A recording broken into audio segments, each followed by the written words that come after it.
appreciate the opportunity to make this presentation to you today, and I apologize for a couple of things. Just to start off with is um, this is really a legal discussion and a discussion of kind of litigation that's important, or may be important for the uh, the three municipal stormwater permits that Ecology manages and administers. So it got kind of transposed in the advertising. So I'm not really going to be talking about litigation today. I just want to start, with a disclaimer. I'm an attorney, but I'm not really here to provide legal advice to anybody. I'm just giving you kind of my views or thoughts on some of the current litigation around water quality that impacts stormwater. And if you have legal questions or questions about this, you should direct those to your legal counsel and rely on your legal counsel for legal advice, of course. The other thing I'd like to ask is that to the extent we can treat this presentation as a collaborative effort.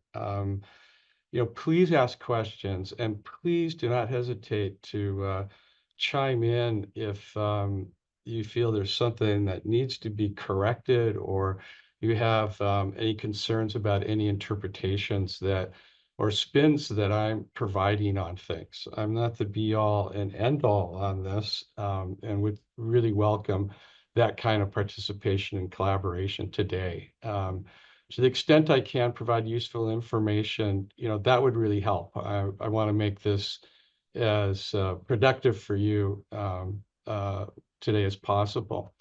So what I'm going to be talking about today are the pending appeals of the new permit that was effective in August, and 4 Supreme Court cases that are going to have potentially big impacts on how these permits are interpreted and enforced.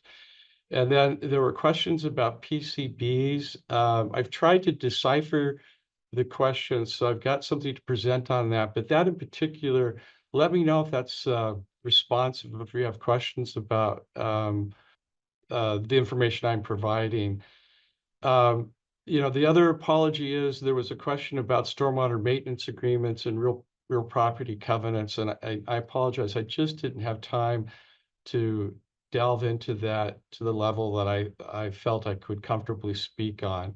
I'm going to address a question about the allowable use of utility fees in the context of stormwater utility fees that cities and counties are authorized to assess, and then just end with some regulatory developments that are worth monitoring.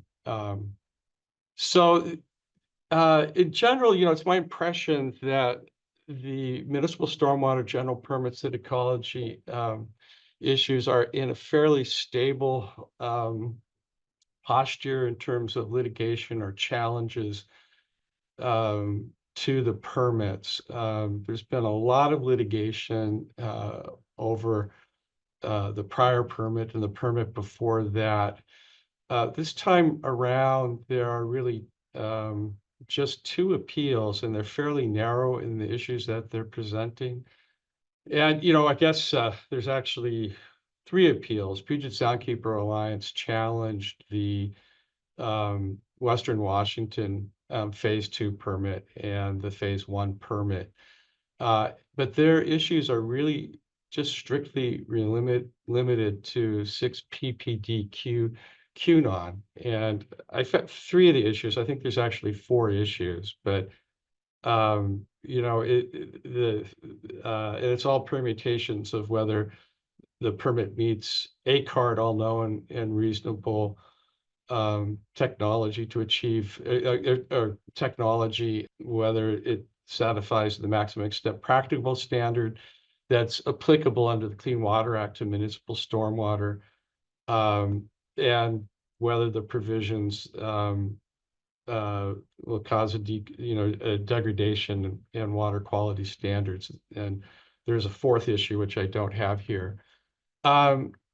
This case is not going to be heard till sometime next year. And there are some BMPs in the permit now that will address 6 PPDQ.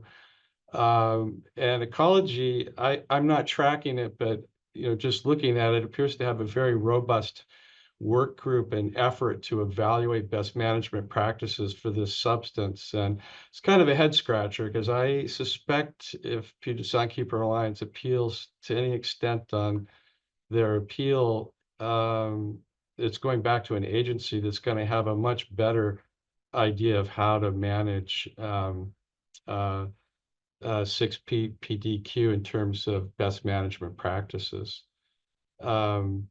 The other appeal was brought by Sound Transit, legally known as the Central Puget Sound Regional Transit Authority. And there's a number of issues there.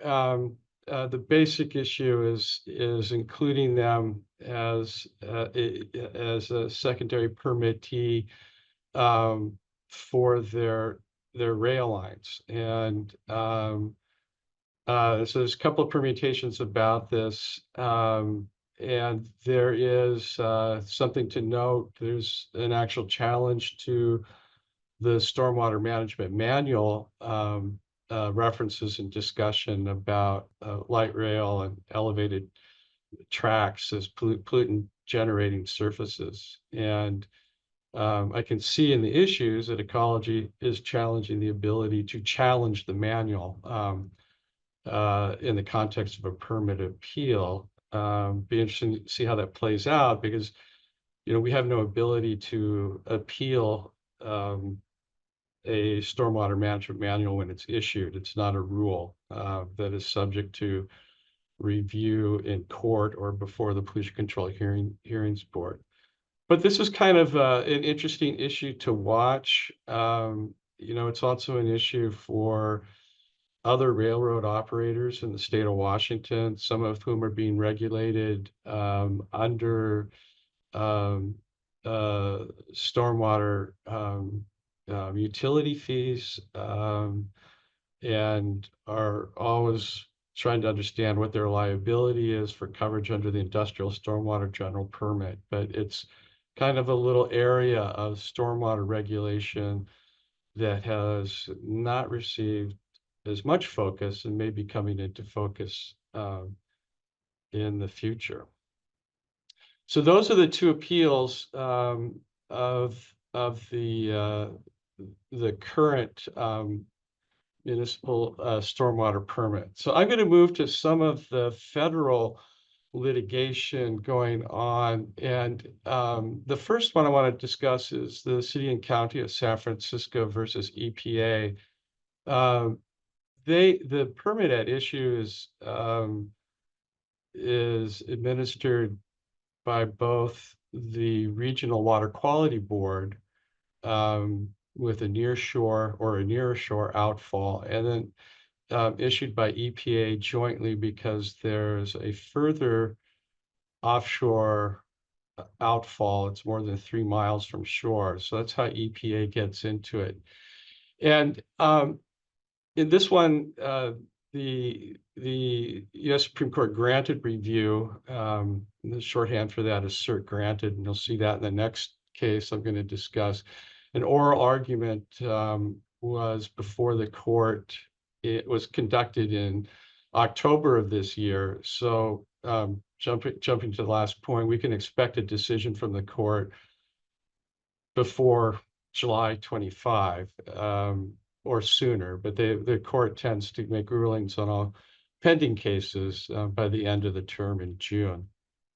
At issue in that case is whether it's lawful to include narrative effluent limits. And I'm trying to figure out how best to phrase this, because MPDS permits include narrative limits all over the place. I mean, the basic approach with stormwater general permits is to regulate on narrative limits. The implementation of best management practices, monitoring, adaptive management. So those are all narrative effluent limits, and it's clearly appropriate to include narrative effluent limits when it is difficult or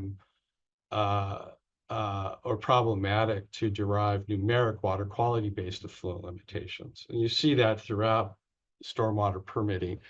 So I've called this narrative compliance effluent limits. And, there is a narrative compliance effluent limit in the municipal permits issued by ecology.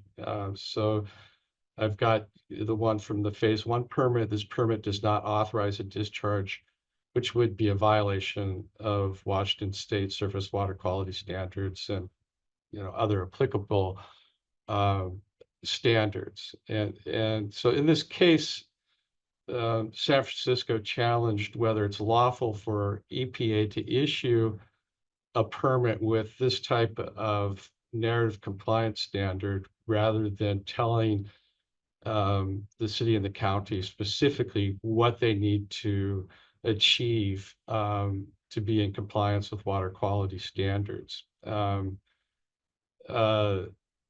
A lot of people reading the tea leaves, the questions from the court in October, think this case has some traction with the court, particularly the more conservative members of the court. And the ruling of the court may mean more for other general permits that ecology issues, such as the Puget Sound Nutrient General Permit or the Industrial General Permit, which you just have a bare provision that you are not authorized to discharge a pollutant that will cause a violation of applicable water quality standards. And I'm just kind of loosely paraphrasing that. So it may have more of an impact on those permits. I say that because ecology has a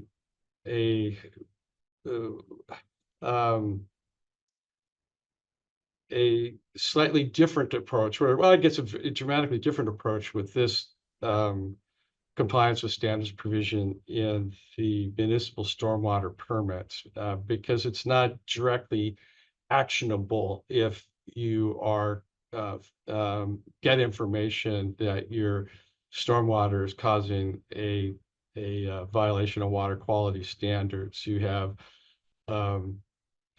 time to evaluate that, to come up with a plan to address it, and you're only in violation if you fail to engage in those efforts. It's very different than what you see, for example, in the Puget Sound Nutrient General Permit or the Industrial Stormwater General Permit. So, but it's worth watching how that plays out in this. And it's also something to watch because I do have clients who periodically receive water quality sampling from third-party groups. And so there's people out there potentially collecting data and submitting it saying, hey, you're violating water quality standards, do something under your permit.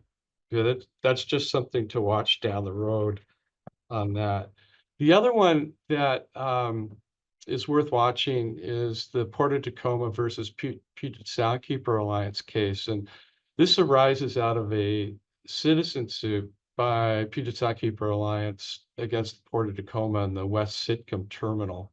Full disclosure, that was a case where I was on the team representing the port, not the lead attorney, but representing the port in that litigation. I'm not going to go into the whole case history there, but the issue kind of narrowly before the court, the Supreme Court, is whether NPDES permit conditions that are based entirely on state authority are subject to citizen suit enforcement under the Clean Water Act. And there's a split in the Federal Circuit Court of Appeals on that issue. Some circuits have said no. Under the Clean Water Act, you can only enforce under a citizen suit conditions that are based on the Federal Clean Water Act. You can't sue for conditions that are based entirely on state law and state authority. And this becomes relevant because all of these permits, including the municipal stormwater general permits, are issued as both federal water quality permits, NPDES permits, but they're also issued as state waste discharge permits. So they're issued under both authorities. One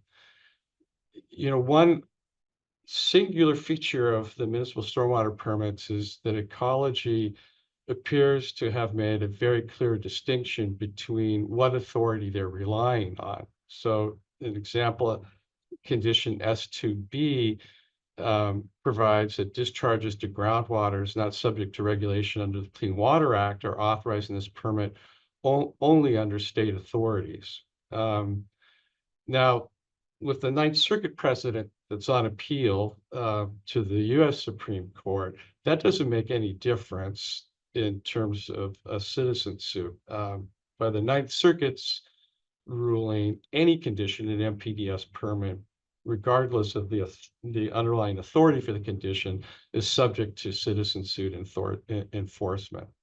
The Supreme Court rules the other way. Obviously, it gives some weight to avoiding that third-party citizen suit liability under a provision like this.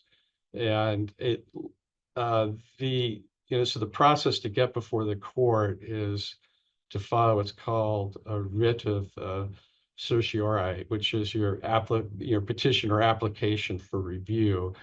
That's now been fully briefed. There were some supplemental authorities submitted to the court in the last 2 weeks related to the final industrial stormwater general permit that was issued on December 2nd, I believe. So there's a pending decision on the writ now, and I believe, if I'm reading the docket correctly, the Supreme Court, it'll be considered at a conference of the justices on January 10th. So we may know within a month or so whether the court will actually consider that issue. I'm going to kind of shift into some broader issues of the Supreme Court rulings. One of the cases that's kind of out there relates to groundwater and Clean Water Act liability, and when discharges to groundwater are regulated under the Clean Water Act. Because as a general rule, the Clean Water Act does not regulate discharges to ground or impacts to groundwater quality. They're beyond the scope of the Clean Water Act and generally beyond the scope of an MPDS permit, except when, like we see in Washington, ecology actively regulates groundwater impacts under its state authority in the context of an MPDS permit. So this came up with a County of Maui wastewater treatment plant that's about 3 miles north of Lahaina, the Kahakili beach, which I have a picture of here for you to give you a little Hawaiian break this afternoon. There was a dye test conducted that's described in the district court proceedings, where they found 2 of 4 wells, and they're discharging anywhere from 3 to 5 million gallons a day, were emerging 84 days later in a submarine spring offshore. And the study concluded that some 64% of the effluent from these 2 wells was showing up offshore. So in a 6-3 decision, authored by Justice Breyer, who was one of the more liberal justices on the bench, held that the statute requires a permit where there's a direct discharge from a point source into navigable waters, or when there is the functional equivalent of a direct discharge. The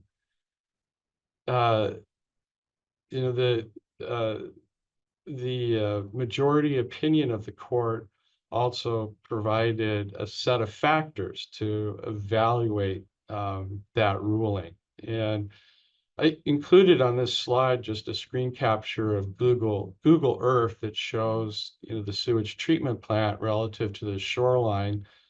Um, and just to give you an idea of that, but the factors cited by the court were transit time, distance traveled, nature of the material through which the pollutant travels, the extent to which the pollutant is diluted or chemically changed as it travels, the amount of pollutant entering navigable waters relative to the amount of the pollutant that leaves the point source, the manner by or area in which the pollutant enters the navigable waters, and 7, the degree to which the pollution at that point has maintained its specific identity. And I've highlighted it.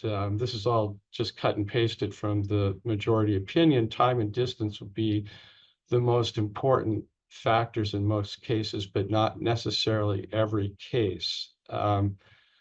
So I'm a little bit tentative on this assessment, and I welcome anybody that has a different view or a different concept of it. But I have always wondered about the Maui case is if it's a situation where bad facts make bad law, if that, is, the way you view the Maui case. So that the sewage treatment plant is not a half mile. It's about a little more than a third of a mile to the shoreline. And that shoreline, Kahakili Beach, is somewhat known for a really great offshore coral reefs and snorkeling. So it's a pretty fragile environment. And so in that kind of situations, a third of the mile, less than half a mile to a fragile environment in 84 days with pollutants, pH nutrients that can be very devastating to a coral reef would be a direct discharge. I'm not sure, how widely that would translate to how we deal with groundwater discharges in the state of Washington. And this is based on just kind of my basic understanding. I've been to Hawaii a number of times, and generally you've got just a bunch of fractured large basalt, the remnants of lava flows under very thin topsoil. So you're not generally looking at groundwater injections that are receiving much treatment through a vadose or any kind of media that's going to entrain solids or provide any kind of treatment. And I kind of wonder in Washington, where groundwater injections have to be in compliance with the swim provisions that now include all of the requirements and analyses to meet the non-endangerment standard under the UIC regulations. If there will be very many groundwater discharges that would be pulled into the concept of the Maui case as being a direct or functional equivalent of a discharge to surface water.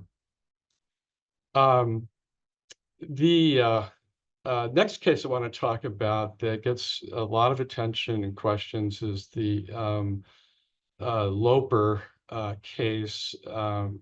Very important decision from the last term of the Supreme Court, where they reversed the Chevron case and the traditional deference that courts are obliged under the Chevron doctrine to afford agencies that are given the responsibility to implement and enforce a statute. It's a longstanding provision or doctrine in federal jurisprudence. I have a quote from Justice Kagan in her dissent in Loper, talking about Chevron in the context of being the warp and woof of modern government. And so I had to look that up. So the warp is one direction in a weave, and the woof is the other direction in a weave.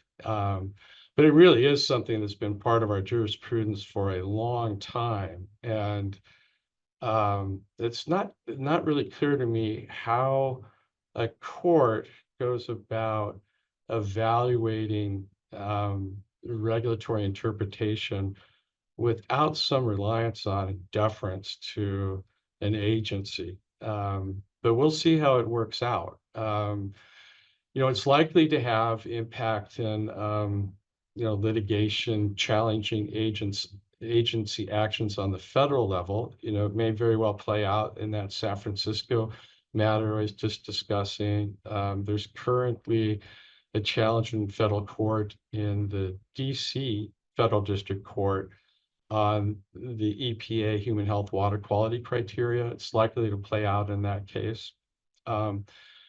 Where I'm not anticipating it to have as much effect is how Washington courts and how the Washington Supreme Court will address decisions of the Department of Ecology. At least one court since Loper, and it was actually in Hawaii, they said, yeah, we don't care what the Supreme Court says under state law.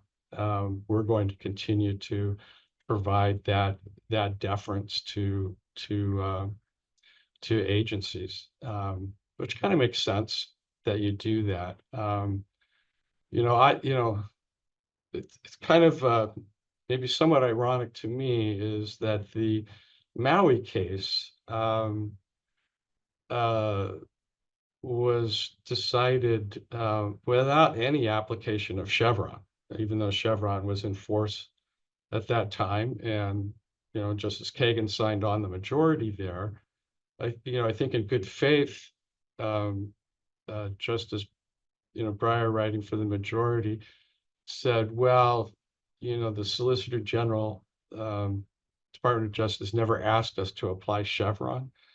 But they made that ruling in the Maui case in disregard of EPA's view of the matter, and interpretive guidance that EPA adopted that drew a bright line. Any discharge of groundwater is not regulated under the Clean Water Act. So, the court disregarded that, came up with those factors that I went through with you. So we'll just kind of see how this develops down the road. And I guess the only editorial comment I'll make is, however I feel about Maui or these decisions, it's just a head scratcher to me that we elect people to enact legislation that is signed into law, sent to the agency review. The agency develops regulations, and those should be evaluated. Loper seems to open up a situation where courts will be writing regulations. So maybe more like the Maui case, where this is how you're going to evaluate it, whether you think that's a good approach or a bad approach. So PCBs, which are kind of near and dear to my heart, I spent a lot of time, particularly over in the Spokane River, dealing with PCBs. And I was trying to interpret what the question was. And so I'm going to throw out a couple of things here, go through this. Would really invite any clarifications on this or questions that if I haven't addressed the question for you. So let me start with the applicable water quality standards. So for the aquatic life criteria for PCBs, the freshwater acute is 2 micrograms per liter. In marine waters, it's 10 micrograms per liter. So this is, I believe, a not to exceed standard for 1 hour. There are, for both freshwater and marine water, there are chronic water quality criteria for PCBs, but in the context of stormwater, it's generally understanding that ecology does not look to chronic water quality standards because they're, in terms of the stormwater, because stormwater is intermittent and variable, and so it's harder to apply a longer term chronic water quality standard. The human health water quality criterion for PCBs is much more stringent. It's 7 picograms, which is, 0.50 and a 7 micrograms per liter. And that is the current EPA water quality criterion for PCBs for human health that was adopted by EPA for the state of Washington. The actual Washington water quality standard for PCBs is 170 picograms, but that criterion was not approved by EPA. I'll talk a little bit about that at the end here, but on this as well, it's not addressed in the fact sheets that I could find in the municipal stormwater general permits, but you do see discussions in the fact sheets for the industrial stormwater permit that ecology, takes the position that human health water quality standards are generally not applicable to stormwater. And it's again because of the variable nature of stormwater and its intermittent presence and variability in concentrations. And so it's not a good fit for human health standards, which are based on a continuous lifetime exposure over a putative life of 70 years of daily continuous exposure.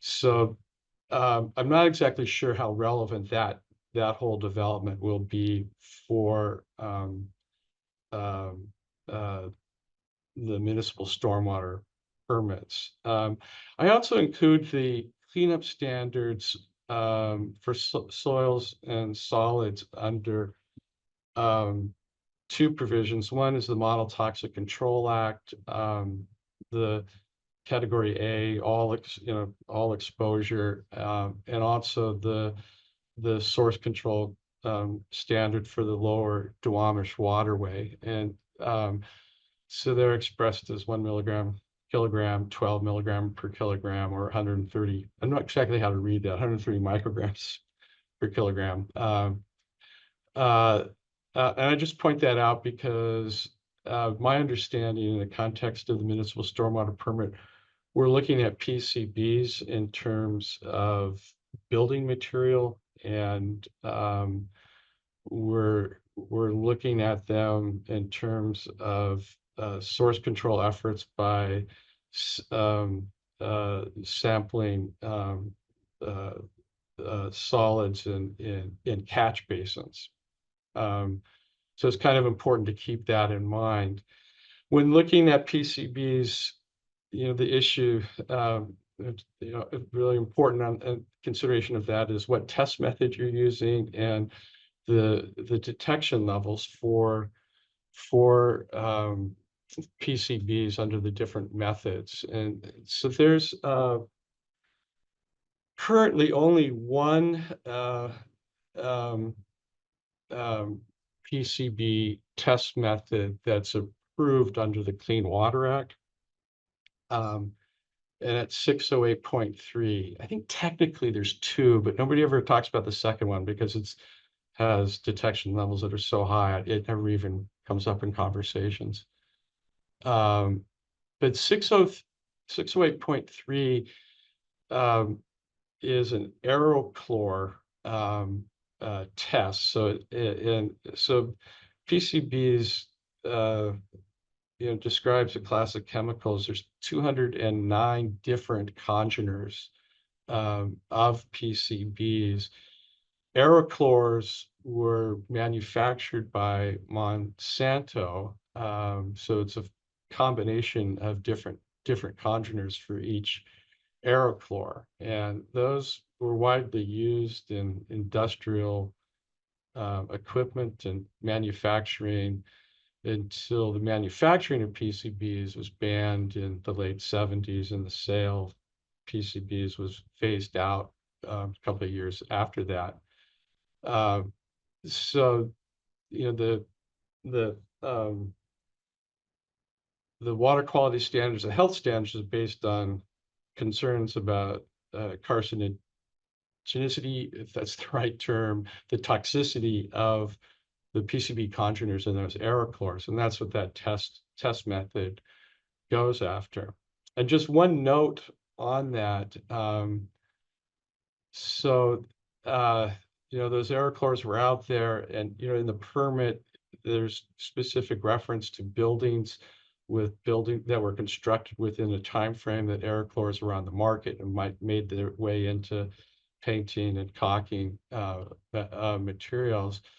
But the reality is that PCBs continue to be manufactured. There's an allowance under the Toxic Substance Control Act, TSCA, that allows up to 50 parts per million of PCBs, and they're very present in a lot of inks and dyes, and you'll find those PCBs in road paint, in the material you use to stabilize slopes, where they spray that green material with grass seed on it is loaded with PCBs. It continues to be part of all paints. It's in your toothpaste, it's in your laundry detergent, it's in the ink that you're taking notes with today. If you're taking notes with a pen, it's just ubiquitous. It's still there, and making its way into the environment, into wastewater treatment plants, and almost certainly into stormwater runoff.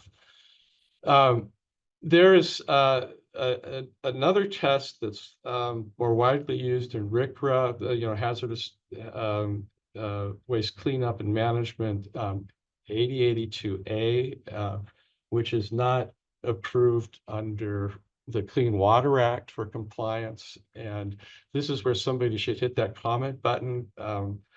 If I'm wrong on this, but it's my understanding that 8082A is a lot like 608.3, that it's looking at those congeners, and it's got a slightly different data qualification process. And I believe, again, hit that comment button if I'm mistaken here, that when you're out looking at catch basin solids, building materials, it's 8082A is the test method you're typically using. I certainly have seen that working with clients on the Duwamish River who are responding to source control efforts by the city, county, and EPA.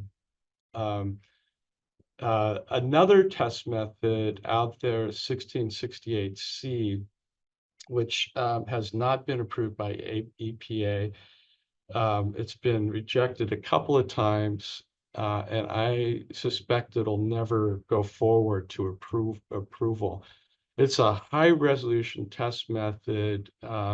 It's only something that specialized labs can run, and it's prone to a great deal of interference. It ostensibly has a much lower method detection level, 5 picograms per liter.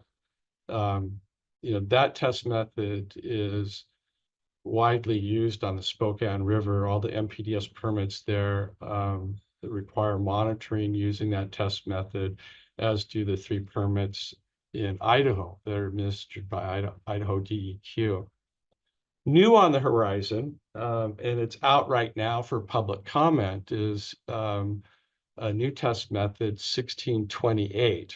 This is a great area that I don't understand. I've read the material about 1628, and and it's really hard for me to talk much more about it than I read it. It takes a different approach. It's a test method that can be run by a broader range of environmental labs, so it'll be cheaper and more accessible.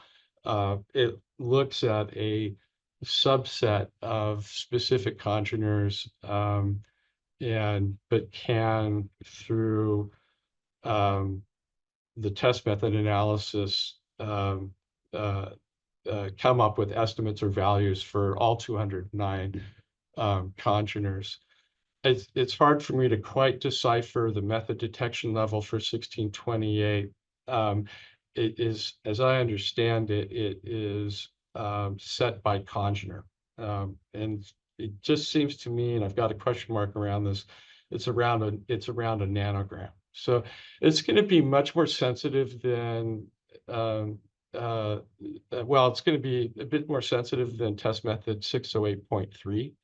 Um, uh, um, but I don't know if it's going to dramatically change how people evaluate the data. Well, I'm not sure about that. That's probably an incorrect thing to say, but that's just kind of the test method. So now liability. So which was one of the questions posed to me about PCBs. So I think the bad news is, so if you've got an outfall that you own and manage, it doesn't matter where the pollutants come from. If they come outside your jurisdiction or they come off of buildings on private property, uh, you own that water quality. You're the last person standing at the end of the pipe, and it's your obligation to make that discharge, or it's you have an obligation to not cause or contribute to a violation of water quality standards at the end of the pipe. Well, let me just say, for that discharge, rather than throwing in the end of the pipe.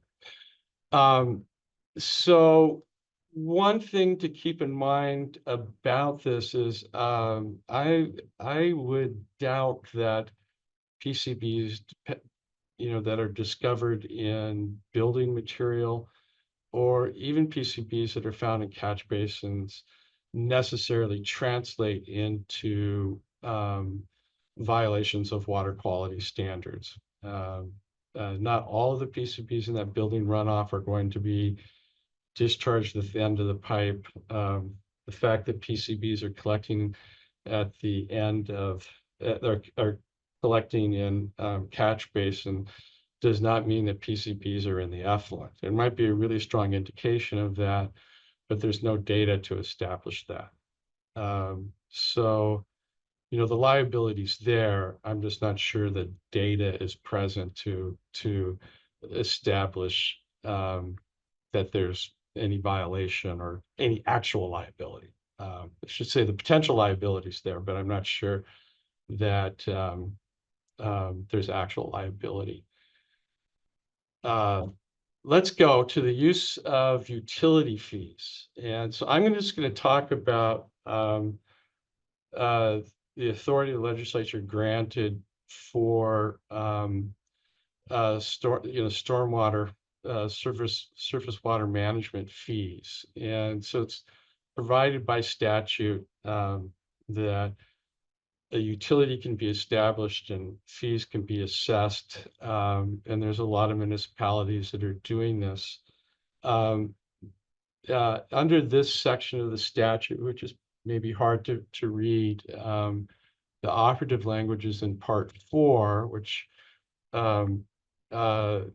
it says the service charge has to be deposited in a special fund and used only for the purpose of paying all or any part of the cost and expense of maintaining and operating stormwater control facilities. So, it seems very restrictive, but I'm not sure that there isn't a wide range of activities that could be considered appropriate for maintaining and operating stormwater control facilities. I've certainly seen at least one county that uses those fees for uh, uh, habitat restoration, habitat mitigation, and particularly working with local tribes to do those.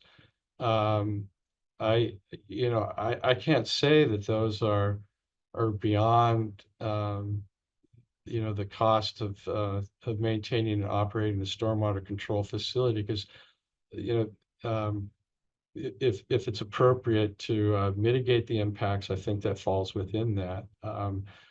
Uh, um, and just kind of as one example that I just pulled off of the King County site, our website maintained by King County, which describes their use of the fees. This fairly describes a fairly broad scope of use of those fees. I don't know that anybody's challenged it, but this kind of makes common sense to me, uh, that all these things, which are not just for building and the actual maintenance of facilities, but to more generally deal with the impact of stormwater runoff, are not fully eligible for and legal to use under the terms of the statute. So one last slide here is things to watch for. The Department of Ecology has been they've been crack on in regulatory work this year. It's somewhat amazing the number of initiatives that they are completing. So uh, uh, they adopted new aquatic life toxic criteria, which are going to be very noteworthy in new approaches to the water quality standards for substances like copper. It will have, it has criteria for PFAS, and it has criteria for 6-PPDQ. I'm not certain, but I would guess by now Ecology or the Attorney General has certified that rule package to EPA for rule and approval. So the standards are adopted now, but they're subject to EPA approval before they'll be effective in the state under the Clean Water Act. The other initiative that EPA did on a very shortened time frame this fall, they adopted new human health water quality criteria.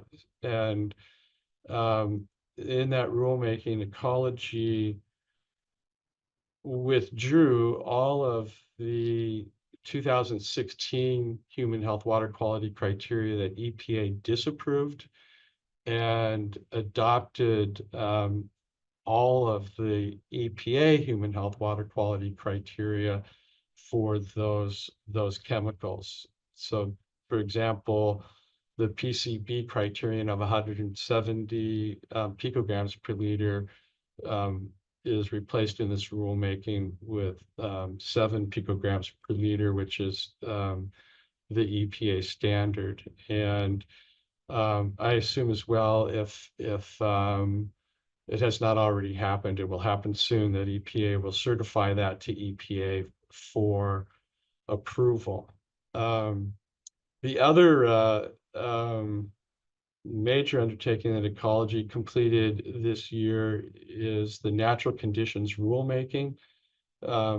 Ecology was pretty far along in its Puget Sound nutrient initiative with the Puget Sound nutrient general permit, and working with the existing dissolved oxygen water quality standards. EPA resolved some litigation against it regarding those standards by retroactively disapproving uh,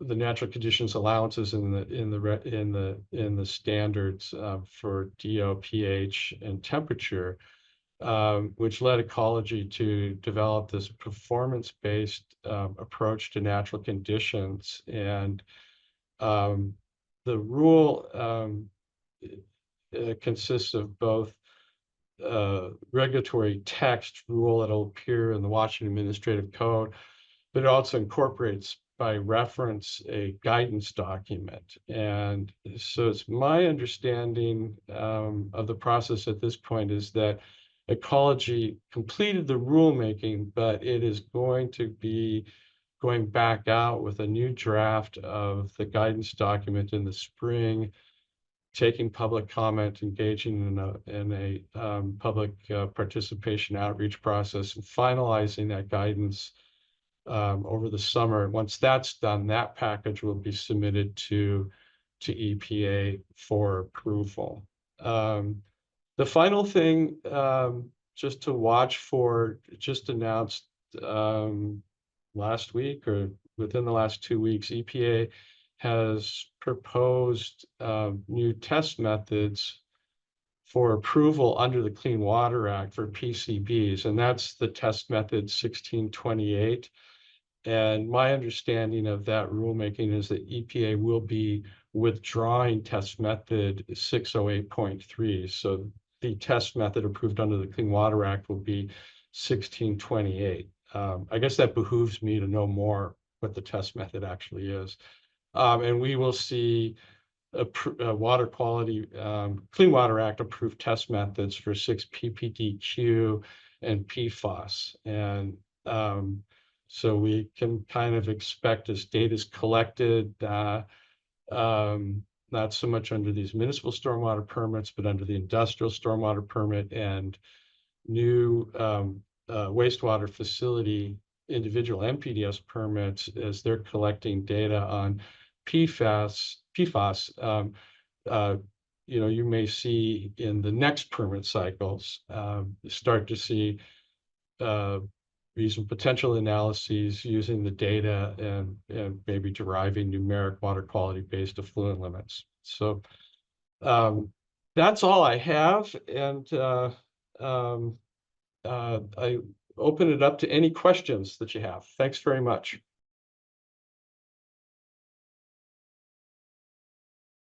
It's not that unusual of a circumstance in the Clean Water Act. I don't think PCBs are out there alone in terms of having water quality criteria that are below detection levels. And so where, to give you an example for permits issued to Spokane County and the city of Spokane, while they require monitoring with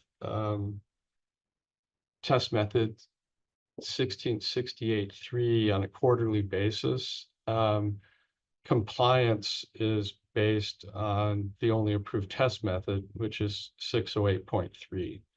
So generally, you can't have any positive detection of, or to put it a different way, if you have detectable PCBs using 608.3, you're in violation of the water quality standard. And I should also add, all of those permits have numeric effluent limits of 7 picograms per liter. I might be wrong about that. They might be 170 grams per liter, because I don't think EPA had acted. Whatever it is, the test method's not going to pick it up, so they're not going to be in violation. And there's a provision in the state water quality standards that provides that, paraphrasing here, these numeric standards will be applied using approved test methods. And I have a particular view that applied has a broader meaning, would include reasonable potential analyses, but at the very least, there doesn't seem to be any dispute that you can't use 1668(3) to determine a violation of the permit or a violation of numeric water quality based effluent limitation.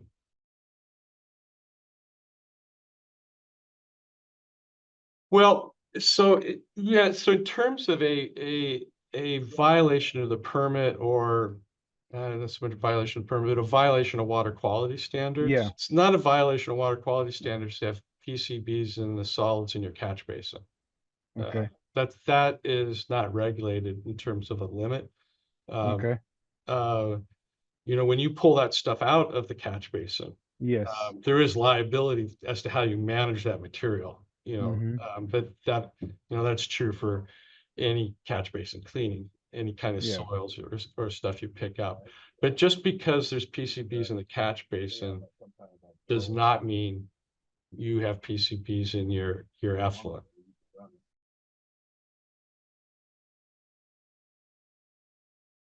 That's right.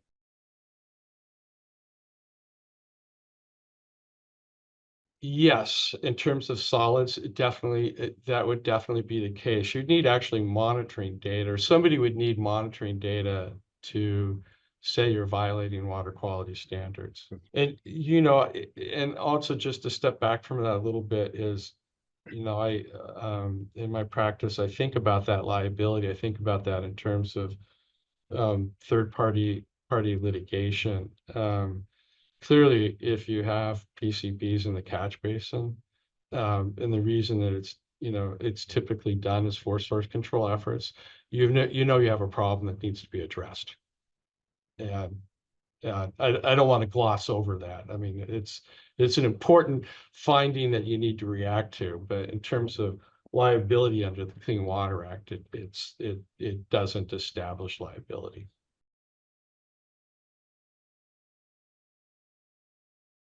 That is, in fact, my understanding from reading the opinion of the court that EPA had issued a interpretive guidance document um, drawing that bright line that discharge to groundwater is not regulated under the Clean Water Act. And that was referenced by the court, as was the arguments on behalf of the Solicitor General who, on that issue as well. And an argument by the Solicitor General before the Supreme Court typically carries a great deal of weight. So the court rejected that. The rationale from Justice Breyer in his opinion is that approach would just create an enormous loophole of Clean Water Act liability. One of the examples he cited from that is instead of putting your outfall into the water, you could just put it on the beach and let your pollutant hit the beach and run into the water. I don't know if that's exactly the right analogy here, but likewise, you could bury the pipe and discharge it underground at the beach, knowing that it's just going to be surfacing in the water. But be that as it is, EPA took a very bright line test before the court on that. Um, and I don't want to be political, but, it's just to note that interpretive position of EPA was something issued under the first administration, the Trump administration. So I don't know that Justice Breyer and the liberal wing of the court wanted to give any credence to it at all. Thanks so much, James, for coming in and talking about all of this. I think it was very interesting for the group.